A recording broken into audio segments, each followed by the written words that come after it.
د مینې لوړ مینار ته مې لاس نه ور رسېده د مینې لوړ مینار ته مې لاس نه ور رسېده خو بیا مې هم کوله چې کاته ور رسېده کلونه انتظار وي یو وصال ته زر خفه شي کلونه انتظار وي یو وصال ته زر خفه شي یو رنګ نه وي د یار له زړه واته ور رسېده ډېرو ګرانو ملګرو پښتو ادبي ملاقاتونه پروګرام شي سلامونه درته پیش کوم الله دې وکړي ټول ملګري راته روغ جوړ او خوشحاله یې چونکې د موږ پروګرام د شاعرانو ادیبانو ورونو سره وي او خدا هم د موږ یو فیلډ ده چې له موږ سره کله کله داسې یو نیم سینګر ملګری چې هغه په معیار باندې پوره هغه کلامونه وایي او معیار خوښوي لکه فضل خان فضل صاحب چې د لکي مروت سره تعلق لري او سینګري کوي خدای پاک ډېر خوږ اواز ورکړی ده خو له معیار نه یو خوا بل خوا نه ځي نو موږ به له ده نه نن یو دوه پوښتنې وکړو او بعد له هغې نه به چیرې یو کښلی غوندې معیاري غزل ځینې واورو فضل خان فضل صاحب په خپل پروګرام چې درته هر کله وایو ډېره زیاته مننه اکرام الله امید صاحب جهان مننه مه کوو ډېره زیاته مهرباني مننه خوشحاله اوسئ جي فضل خان صاحب اول خو به درته دا وایو چې وخت مو څرنګه اوړي شکر الحمدلله اکرام الله امید صاحب الله پاک لاک لاک شکر دا ډېر ښه ټایم تېرېږي شکر د الله نن سبا چې کوم وخت داسې روان ده چې د هوا ډېره داسې ده چې څوک د دې اندازه نسي لاندې کولی خو به هر کیف زه به دا درته ووایم چې سینګري چې کومه ده بیا داسې معیاري سینګري ته تا څرنګه ورخیال سي اکرام الله امید صاحب ډېره ښکلې پوښتنه دې وکړه په کار خو داسې ده چې چوره د موږ علاقې سینګران دي په کار خو داسې وه چې ټول معیار خیال وساتلی شي معیاري سینګر وکړي خو ناممکنه ده ځکه چې حالات نه وي داسې نو زه خو صرف دا وایم چې یو ور څوک زه خپله لکه شوقیه کوشش کوم شوقیه ګلوکاري کوم او کوشش کوم چې معیاري کلامونه ووایم شه او نورو ته دا وایم چې یاره یو ور څوک مثال که سینګري کوي نو معیار ډېر زیات خیال ساتلی کېږي نو سمه ده ډېر زیات خوشحالي لګي سمه ده جي نن به موږ ته د چا کلام پیش کوئ طوفان صاحب د ناستي ماشاءالله نور ملګري ناستي دغه طوفان صاحب والیو غزل دا به سره زمزمه سمه ده جي زه د هر ورځ په ټکولو ستړی زه د هر ورځ په ټکولو ستړی زه د ودو په ویښولو ستړی زه د ودو په ویښولو ستړی زه د هر ورځ په ټکولو ستړی ډېر ښه زه د یو چا په جوړولو ستړی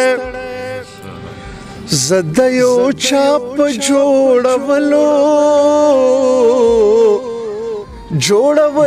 ستړی یو څوک زما په رانولو ستړی یو څوک زما په رانولو ستړی زه د ودو په ویښولو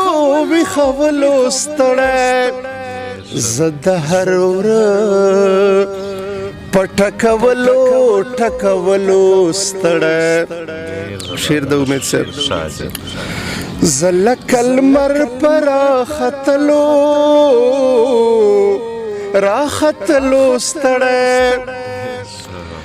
زه لکه لمر په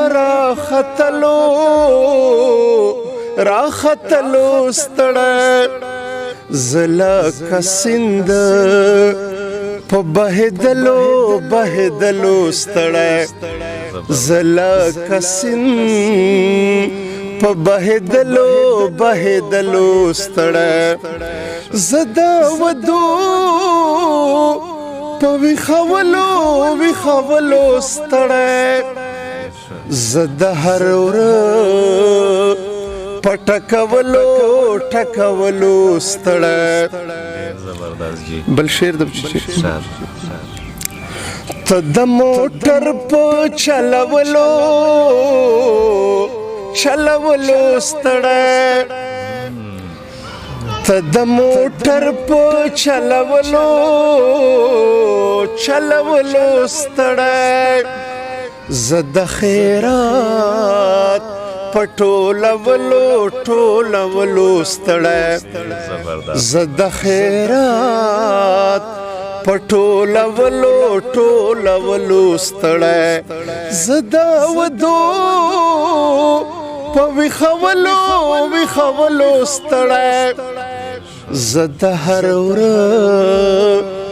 په ټکولو ستړی ته مې د قد په ټیټولو ستړی ته مې د قد په ټیټولو ستړی زه دې د نام په جوړولو ستړی زه دې د نام په جوړولو ستړی زه د ودو په ویښولو ستړی زه د هر ورځ په ټکولو ستړی مقطع د اکرام الله امید صاحب طوفان زه په لمبولو ستړی طوفان زه په لمبولو ستړی طوفان زه